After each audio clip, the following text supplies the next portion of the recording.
नमस्कार, म सरिता पौडेल। आज हामी बीबीएस 4th इयर को कर्पोरेट फाइनान्स को च्याप्टर 3 इन्ट्रेस्ट रेट भन्ने च्याप्टर पढ्न गइरहेका छौं।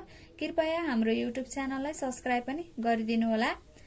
गएको भिडियोमा हामीले केही कन्सेप्ट, फर्मुला र केही हिसाबहरू गर्यौं भने आज चाहिँ हामीले त्यही च्याप्टरको expectation theory of interest rate भन्ने टपिक पढ्न गइरहेका छौं। यो चाहिँ यहाँबाट चाहिँ हामीलाई 10 मार्क्स न्यूमेरिकल धेरै जसो यहीँबाट सोधिएको हुनाले एकदमै इम्पोर्टेन्ट टपिक हो। भिडियो अन्तिमसम्म हेर्दिनु होला। Expectation theory of interest rate के हो त? Expectation theory of interest rate यो थ्योरीले के भन्छ त भन्दा प्रेजेन्ट स्ट्रक्चर अफ इन्ट्रेस्ट रेटको आधारमा फ्युचर इन्ट्रेस्ट रेट डिटरमाइन गर्ने भनेको आजको इन्ट्रेस्ट रेट को आधारमा भोलिको इन्ट्रेस्ट रेट डिटरमाइन गर्ने, एक्सपेक्ट गर्ने कति होला भोलि भनेर एक्सपेक्ट गर्नु नै यो theory expectation theory of interest rate हो। यो थ्योरीको अनुसार लङ टर्म बोन्डको इन्ट्रेस्ट रेट निकाल्न छ भने अथवा इन्भेस्टमेन्ट गर्न छ भने सर्ट टर्म बोन्डको इन्ट्रेस्ट रेटहरूको एभरेज इन्ट्रेस्ट रेट भनेकै लङ टर्म बोन्डको इन्ट्रेस्ट रेट हो भनेर यो थ्योरीले भन्छ। सिम्पली के भन्छ त भन्दा सर्ट टर्म बोन्डहरूको एभरेज इन्ट्रेस्ट रेट नै लङ टर्म बोन्डको इन्ट्रेस्ट रेट हो भनेर भन्दछ। र यो थ्योरीको केही एजम्पसनहरू पनि छ, त्यो बुकमा पाउन सक्नुहुन्छ अथवा केही एजम्पसन म भन्न गइरहेको छु। लगानीकर्ता अथवा इन्भेस्टरहरूलाई मार्केटको बारेमा फुल्ली नलेज हुन्छ। उनीहरूलाई के भइरहेको छ, के चलिरहेको छ मार्केटमा भन्ने कुराहरू चाहिँ नलेज हुन्छ। उनीहरूलाई फुल कन्फिडेन्ट हुन्छ कि आजको इन्ट्रेस्ट रेटको आधारमा उनीहरूले फ्युचर इन्ट्रेस्ट रेट कति होला भनेर अनुमान गर्न सक्छन्, किनभने उनीहरूलाई फुल नलेज हुन्छ मार्केटको बारेमा। र अर्को एजम्पसन चाहिँ लगानीकर्ता अथवा इन्भेस्टरहरूको एउटा मेन अब्जेक्टिभ भनेको उद्देश्य भनेको चाहिँ प्रफिट कमाउनु, म्याक्सिमाइज गर्नु, जसरी हुन्छ प्रफिट म्याक्सिमाइज गर्नु हो। र अर्को चाहिँ हजुरहरूले सर्ट रन देखि लङ रनमा र लङ रन देखि सर्ट रन पोलिसी चेन्ज गर्न सक्नुहुन्छ। जस्तो आज हजुरहरूले 10,000 इन्भेस्टमेन्ट गर्नुभयो 1 वर्षको लागि भने हजुरहरूले 1 वर्ष नगरेर मैले 2 वर्ष, 3 वर्ष, 4 वर्ष, 5 वर्ष लङ रनको लागि गर्छु भनेर पोलिसी चेन्ज गर्न पनि सक्नुहुन्छ भनेर अर्को यो थ्योरीकै एजम्पसन हो। त्यो चाहिँ अब यो भयो कन्सेप्ट, केही कन्सेप्टहरू भयो। अरू पनि हजुरहरूले किताबमा प्राप्त गर्न सक्नुहुन्छ धेरै कुराहरू, त्यहाँबाट पनि हेर्नु होला। र अब हामी चाहिँ फर्मुलातिर लाग्छौं। फर्मुला चाहिँ हाम्रो दुईटा मेथड छ, जुन मेथड हजुरलाई सजिलो लाग्छ त्यही मेथड युज गर्नु होला। सुरुमा हामीले यो फर्मुलालाई हेरौं। 1k2 equals to 1 plus 0k2 divided by 1 plus 0k2 को power 2 divided by 1 plus 0k1 को power 1 whole power 1 divided by 2 minus 1 whole minus 1। यो चाहिँ कसरी आयो त भन्दाखेरि यो 0k2 यो k2 यहाँ माथि आयो, यो k1 यहाँ तल आयो, 2 भएको यो यहाँ 2 भएको हुनाले पावर 2 भयो, 1 भएको हुनाले पावर 1 भयो। यो 2 माइनस 1 चाहिँ 2 माइनस 1 यो हो गरेर यसरी आयो। यो 0k2 लेख्दा पनि हुन्छ, हजुरहरूले k2 लेख्दाखेरि पनि हुन्छ, k1 लेख्दाखेरि पनि हुन्छ, केही फरक पर्दैन। र अर्को अल्टरनेटिभ मेथड छ 0k2 equals to 0k1 plus 1k2 divided by 2 गर्दाखेरि हाम्रो 0k2 आउन जान्छ। यहीँबाट हामीले 0k2 पनि निकाल्न सक्छौं, 0k1 पनि निकाल्न सक्छौं, 1k2 पनि निकाल्न सक्छौं। दुईटा मध्ये कुनै पनि दियो भने एउटा निकाल्न सक्छौं। हजुरहरूलाई जुन मेथड सजिलो लाग्छ त्यही गर्न सक्नुहुन्छ। जुन मेथडबाट गर्दाखेरि पनि एउटै एन्सर आउन जान्छ, केही पोइन्टमा फरक मात्रै हुन्छ, त्यसले केही फरक पार्दैन। फेरि अब त्यस्तै गरी अर्को हेरौं 3k4 equals to 1 plus 0k4 को power 4 divided by 1 plus 0k3 को power 3 whole power 1 divided by 4 minus 3 whole minus 1। यो 0k4 यहाँ आयो, 0k3 यहाँ आयो को पावर यो 4 भएको हुनाले यहाँ 4 पावर भयो, 3 भएको हुनाले 3 पावर भयो। यसरी हाम्रो आएको हो। अब यसैलाई अर्को अल्टरनेटिभमा हामीले कसरी गर्न सक्छौं त भन्दा 0k4 equals to 0k1 plus 1k2 plus 2k3 plus 3k4 divided by 4 गरेर पनि निकाल्न सक्छौं। अब हजुरहरूलाई लागेको होला यो के हो त 1k2 भनेको के हो, 0k2 भनेको के हो, 3k4 भनेको के हो भन्ने कुरा पक्कै पनि लागेको छ। अब त्यसको लागि चाहिँ हेरौं के हो त यो भनेको चाहिँ सुरुमा 0k2 अथवा 0k1, 0k3, 0k4 भनेको के हो त भन्दाखेरि यील्ड अन 2 इयर बोन्ड। यसले के भन्छ त भन्दा यील्ड अन 2 इयर बोन्ड भनेर क्वेशनले दिएको छ, दिन्छ। हामीले त्यो चाहिँ 0k2 हो भनेर बुझ्नु पर्यो। के भने यो भनेको चाहिँ तपाईले आज 2 इयर बोन्डमा इन्भेस्टमेन्ट गर्नुभयो भने त्यसको रिटर्न कति होला भन्नु नै 0k2 हो।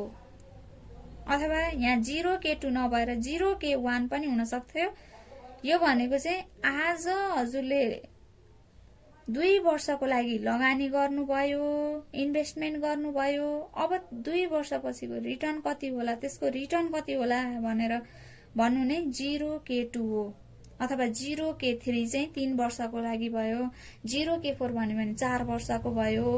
अनि त्यसरी बुझ्नु पर्यो। यील्ड अन 2 इयर बोन्ड अथवा yield on 3 year bond, yield on 4 year bond भनेर दिन सक्छ। अथवा नोमिनल हामीलाई अर्को तरिकाले पनि दिन सक्छ, नोमिनल रेट अफ इन्ट्रेस्ट भनेर पनि दिन सक्छ। त्यो पनि 0k2 नै हो, 0k1 नै हो, 0k3 पनि हो। जति इयर दिएको छ त्यही 3, 2, 1 थपेको।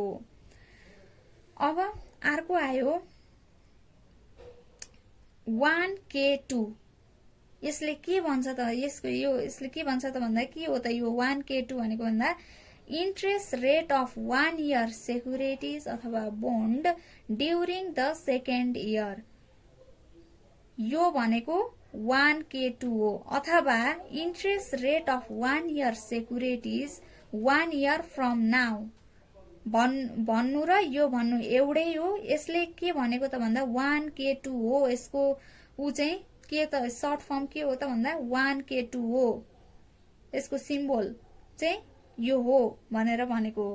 अब यसले के भन्छ त भन्दा जस्तो interest rate of 1 year securities during the second year भनेको चाहिँ यो के भयो, यो के को अगाडि र पछाडिको डिफरेन्स, यो र यो बीचको डिफरेन्स भनेको 1 इयर हो अरे, 1 इयर हो during the second year.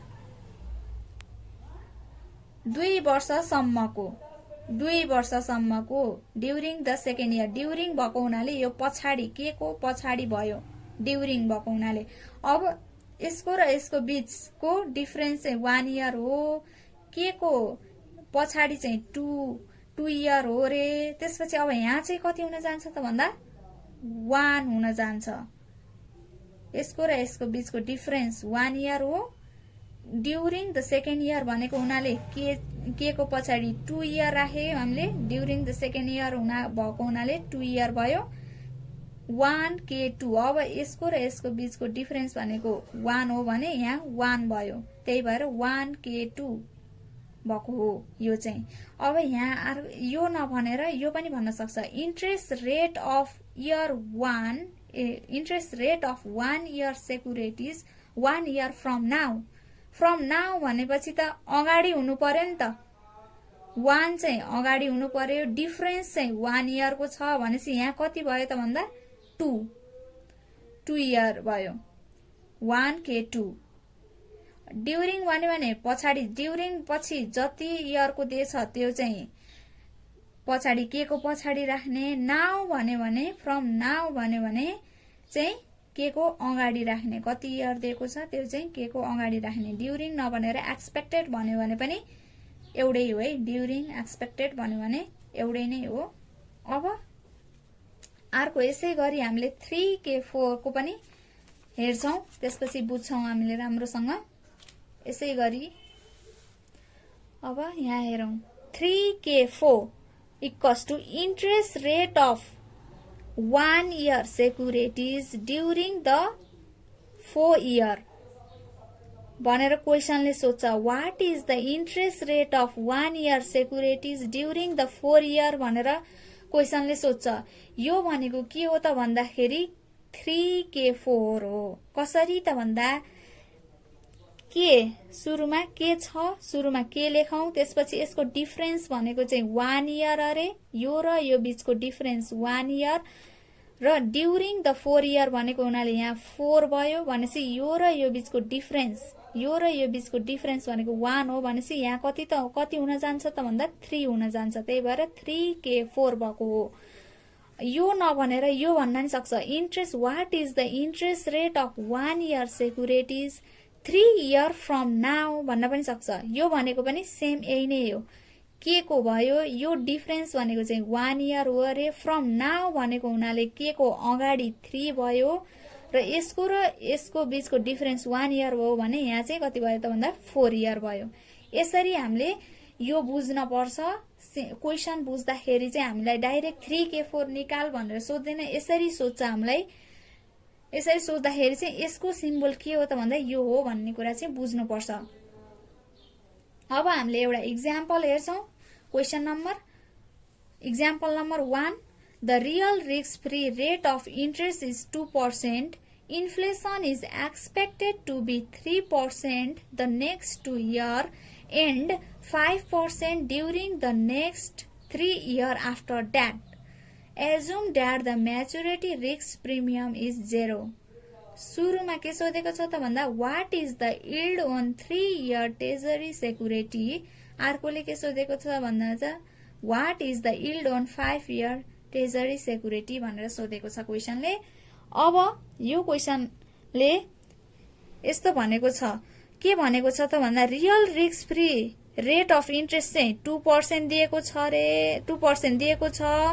Inflation is expected to be 3%। Inflation चाहिँ कति हुन्छ, इन्फ्लेसन रेट चाहिँ 3% हुन्छ। कति वर्षसम्म त भन्दा नेक्स्ट 2 year 2 वर्षसम्म इन्फ्लेसन 3% हुन्छ र त्यसपछि 5% during the next 3 year after that. त्यसपछि चाहिँ 3 वर्षसम्म 5% हुन्छ भनेर भनेको छ र मेच्युरिटी रिस्क प्रिमियम चाहिँ 0 भनेको छ।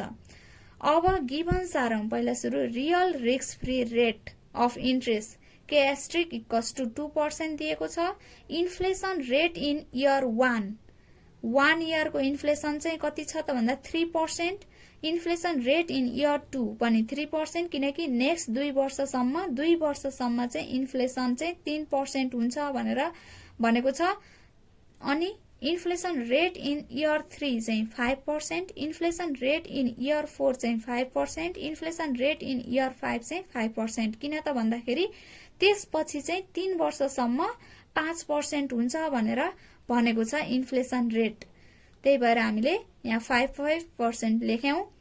म्याचुरिटी रिस्क प्रिमियम एमआरपी चाहिँ 0 दिएको छ। अब सुरुमा हामीलाई के सोधेको छ त भन्दा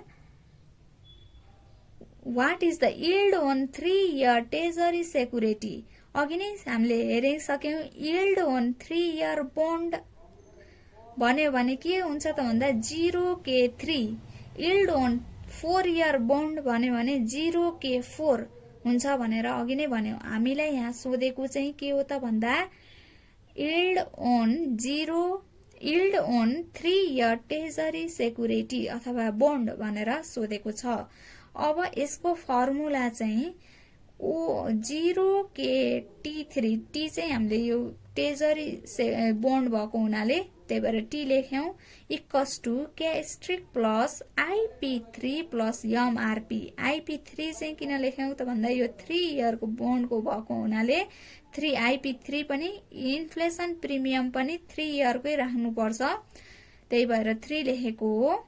अब हामीलाई के स्ट्रिक भनेको 2% दिएको छ। IP3 कतै दिएको छ हेर्नुस् त। IP3 हामीलाई I3 त दिएको छ, इन्ट्रेस्ट रेट इन इयर 3 त दिएको छ, तर इन्फ्लेसन प्रिमियम दिएको छ दिएको छैन। अब इन्फ्लेसन प्रिमियम निकाल्नु पर्यो। गएको भिडियोमा मैले फर्मुला लेखेको थिएँ इन्फ्लेसन प्रिमियम निकाल्नको लागि। त्यसको फर्मुला चाहिँ IP3 = I1 + I2 + I3 divided by 3। यहाँ 3 भएको हुनाले 3 सम्म गइएको हो। यहाँ 4 हुन्थ्यो भने 4 सम्म गइन्थ्यो, 4 ले डिभाइड गरिन्थ्यो। 5 भएको भए 5 सम्म गइन्थ्यो, 5 ले डिभाइड गरिन्थ्यो। I1 भनेको 3 छ, I2 भनेको पनि 3 छ र I3 भनेको 5 छ। डिभाइडेड बाई 3 गर्दाखेरि हाम्रो कति आउन जान्छ त भन्दा 3.67% आउन जान्छ। IP3 इन्फ्लेसन प्रिमियम चाहिँ 3.67% आउन जान्छ 3 इयरको। यो हामीले यहाँ राख्छौं, IP3 मा राख्छौं। गर्दा हाम्रो कति आउन जान्छ त 0K3 चाहिँ हाम्रो कति आउन जान्छ त भन्दा 5.67% आउन जान्छ। अब अर्को चाहिँ के सोधेको छ भने what is the yield on 5 year treasury stock. अघि 3 इयरको सोधेको थियो भने अब 5 इयरको सोधेको छ। अरु द सेम हो। यहाँ 0K5 यहाँ चाहिँ IP5 राख्नु पर्यो। अब हेर्छौं IP5 राख्दाखेरि 0K5 = K* + IP5 + MRP formula त्यही नै हो। अब IP5 हामीलाई कतै दिएको छैन, I मात्रै दिएको छ। I इन्फ्लेसन भन्नु र इन्फ्लेसन प्रिमियम, इन्फ्लेसन रेट भन्नु र इन्फ्लेसन प्रिमियम भनेको फरक हो। त्यसैले हामीले IP5 निकाल्नु पर्छ। IP5 निकाल्नको लागि I1 + I2 I3 I4 I5 divided by 5 हामीलाई दिएको छ। यो सबै हामीले यो निकाल्दाखेरि 4.2% आउन जान्छ। IP5 4.2% आउन जान्छ। यो गर्दाखेरि हाम्रो कति आउन गयो त भन्दा 6.2% 0K5 आयो। यसरी आको हो 0K3 र 0K5। यो भयो एउटा क्वेशन। अब हामी अर्को क्वेशन तिर जान्छौं। यो भनेको चाहिँ एक्सपेक्टेसन थ्योरी को क्वेशन हो। Assume that the real risk-free rate is 4% and that the maturity risk premium is 0. If the nominal rate of interest on 1-year bond is 15% and the nominal rate of interest on 2-year bond is 13%. भनेर सोधेको छ, भनेर दिएको छ। अब सोधेको चाहिँ के छ त भन्दा what is the 1-year interest rate that is expected for year 2 भनेर सोधेको छ। बुझ्नुस् है क्वेशन। यो क्वेशनले के सोधेको छ त भन्दाखेरि what is the 1-year interest rate that is expected for year 2। के हो त यो भनेको सोच्दै गर्नुस् है। म अर्को क्वेशन हेर्न गए। What inflation rate is expected during the year 2 भनेर सोधेको छ। इन्फ्लेसन रेट इयर 2 को सोधेको छ। I2 सोधेको छ। यसमा चाहिँ यो चाहिँ के सोधेको छ सोच्दै गर्नुस्। म यो क्वेशन बुझाउँछु पहिला सुरु। गिवन सार्सम रियल रिस्क फ्री रेट चाहिँ 4% दिएको छ। म्याचुरिटी रिस्क प्रिमियम 0 दिएको छैन, 0 छ। If nominal rate of interest भन्नु र यील्ड अघिको यील्ड भन्नु र interest rate nominal rate of interest rate भन्नु एउटै हो। अघि नै हामीलाई यील्ड अन 3 इयर बोन्ड भनेर दिएको थियो भने अहिले चाहिँ नोमिनल रेट अफ इन्ट्रेस्ट भनेर दिएको छ। त्यो भन्नु र त्यो भन्नु एउटै नै हो। 0K1 दिएको छ। अहिले चाहिँ हामीलाई यहाँ 0K1 चाहिँ 15% दिएको छ र 0K2 and nominal rate of interest on 2 year bond is 3%। 0K2 र 0K1 दिएको छ हामीलाई। अब गिवन हेरौं। Real risk free rate K* = 4%, maturity risk premium भनेको 0, nominal rate of interest on 1 year bond 0K1 = 15%, nominal rate of interest on 2 year bond 0K2 चाहिँ 13% दिएको छ। क्वेशन नम्बर 1 रिक्वायर्ड नम्बर 1 ले what is the 1 year interest rate that is expected for year 2 भनेर सोधेको छ। सुरुमा हामीले के लेख्नु पर्यो, यसको यो र यो बीचको डिफरेन्स भनेको कति भनेको छ त भन्दा 1 भनेको छ र expected that is expected for 2 year भनेको छ भन्दाखेरि 2 year सम्मको भनेपछि एक्सपेक्टेड र ड्युरिङ भयो भने के को पछाडी हुन्छ।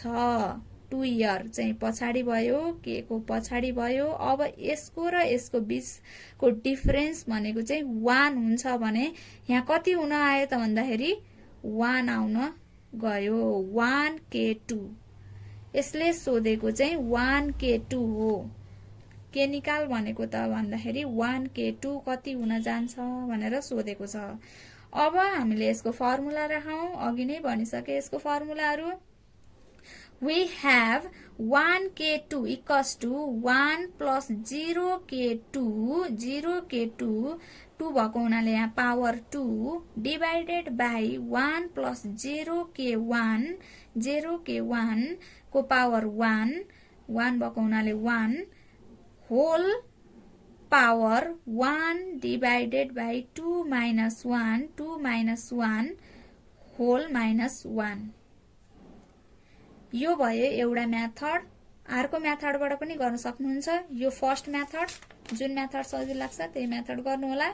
यो गर्दाखेरि हामीले राख्यौं कति आको छ त भन्दाखेरि हाम्रो 0k2 चाहिँ 13% दिएको छ र 0k1 चाहिँ 15% दिएको छ। अब 0k2 13% 0.13 0.15 राख्यौं, डेसिमलमा राख्नु पर्छ, त्यही भएर 0.13 र 0.15 राखेको हो। यो गर्दाखेरि हाम्रो यो हिसाब गर्दाखेरि हाम्रो कति आउन जान्छ त भन्दाखेरि 11.034% आउन जान्छ र यो भयो एउटा मेथड। अब हामीले यसो नगरेर सिम्पल तरिकाले पनि गर्न सक्थ्यौं। के त भन्दा 0k2 को फर्मुला लगाएर 0k2 equals to 0k1 plus 1k2 divided by 2। हामीलाई 0k2 पनि दिएको छ र 0k1 पनि दिएको छ। दिएको छैन के त भन्दा 1k2 दिएको छैन। अब यही निकाल्नु पर्यो यो फर्मुलाबाट। 13% चाहिँ 0k2 दिएको छ, 0k1 15% दिएको छ, प्लस 1k2 भनेको थाहा छैन हामीलाई कति दिएको छ। 2 into 13 गर्दा 26 माइनस 15 गर्दा हाम्रो 1k2 कति आउन गयो त भन्दा 11% आउन गयो। यो पनि राइट छ हजुरको, यो पनि राइट छ। यो पोइन्टमा केही फरक आयो, त्यही पनि केही फरक पर्दैन। हजुरहरूलाई यो मेथड सजिलो लाग्छ कि यो मेथड सजिलो लाग्छ? जुन मेथड सजिलो लाग्छ त्यही मेथड गर्नु होला, कन्फ्युज नभइकिनै गर्नु होला। र अब यो भयो एउटा क्वेशन, यो एउटा सकियो। अब अर्को रिक्वायर्ड नम्बर 2 ले के सोधेको छ भने inflation rate during year 2 I2 कति हो भनेर सोधेको छ त भन्दा अब हामीले I2 निकाल्नु पर्यो। I2 निकाल्नको लागि 0k1 को फर्मुला राखेर निकाल्न सक्छौं कि सक्दैनौ हेरौं है। Equals to k asterisk plus IP1 plus MRP। IP1 किन निकालेको त भन्दा अहिले यहाँ बुझ्छौं। पहिला सुरु I2 निकाल्नको लागि IP1 चाहिन्छ। अब 0k1 15% दिएको छ, k स्ट्रिक चाहिँ हामीलाई 4% दिएको छ, प्लस IP1 थाहा छैन, MRP चाहिँ 0% दिएको छ। IP1 हाम्रो 11% आयो। एगेन अब I2 कसरी निकालिन्छ त हेर्नु है। I2 निकाल्नको लागि 0k2 को फर्मुला राख्नु पर्यो। Equals to k asterisk plus IP2 plus MRP। अब हामीलाई IP2 पहिला सुरु IP2 बाट हामीले I2 निकाल्न सक्छौं। कसरी त भन्दा IP2 भनेको के हो त भन्दा I1 plus I2 divided by 2 गर्दाखेरि IP2 निस्किन्छ। I1 भनेको कति छ त भन्दा 11%। यो 11% प्लस I2 भनेको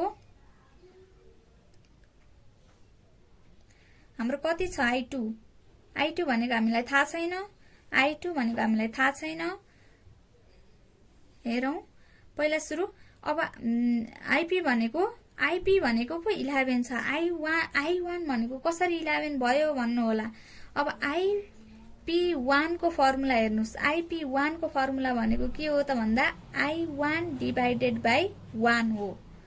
गर्दाखेरि हाम्रो IP1 यो यसलाई मेटाउँ। IP1 इक्वल्स टु I1 भनेको कति हो दिएको छैन भनेपछि हामीलाई 1 दिएको छ। I1 डिभाइडेड बाइ 1 गर्दा I1 कति आउन जान्छ त भन्दा 1 इन्टु 11 गर्दा 11 आउन जान्छ। 11% I1 आउन जान्छ। IP1 भन्नु र I1 भन्नु चाहिँ एउटै हुन्छ। अनि त्यसपछि चाहिँ अब I भनेको 11% आयो। IP2 भनेको I1 plus I2 divided by 2 हो। गर्दाखेरि हाम्रो I1 चाहिँ 11% छ। I2 हामीलाई दिएको छैन। अब यहाँ हेरौं 13 माइनस 4 गर्दा 9% आयो इक्वल्स टु 11 प्लस I2। 11 चाहिँ यो I1 को भ्यालु राखेको प्लस I2 थाहा छैन डिभाइडेड बाइ 2 गर्दाखेरि हाम्रो I2 चाहिँ कति आउन जान्छ त भन्दा 7% I2 आउन जान्छ। यसरी हाम्रो आयो। यो एकदमै इम्पोर्टेन्ट छ र बुझ्नलाई अलिकति कन्फ्युज पनि हुन सक्छ। त्यही भएर यसलाई चाहिँ अलि ध्यान दिएर बुझ्नु होला र अरू क्वेशनहरु पनि म लिएर आउँछु। ओल्ड इज गोल्ड को क्वेशनहरु लिएर आउँछु। अब नेक्स्ट भिडियोमा चाहिँ कुन इम्पोर्टेन्ट सबै क्वेशनलाई समेट्ने गरेर सबै यो च्याप्टरको सबै कुरा समेट्ने गरेर मैले 2-4 वटा क्वेशनहरु लिएर आउँछु जुन इम्पोर्टेन्ट हुनेछ। त्यसको लागि हाम्रो युट्युब च्यानल सब्स्क्राइब गर्नुपर्ने छ र नजिकै रहेको बेल आइकन पनि थिच्नुपर्ने छ। हस्त धन्यवाद।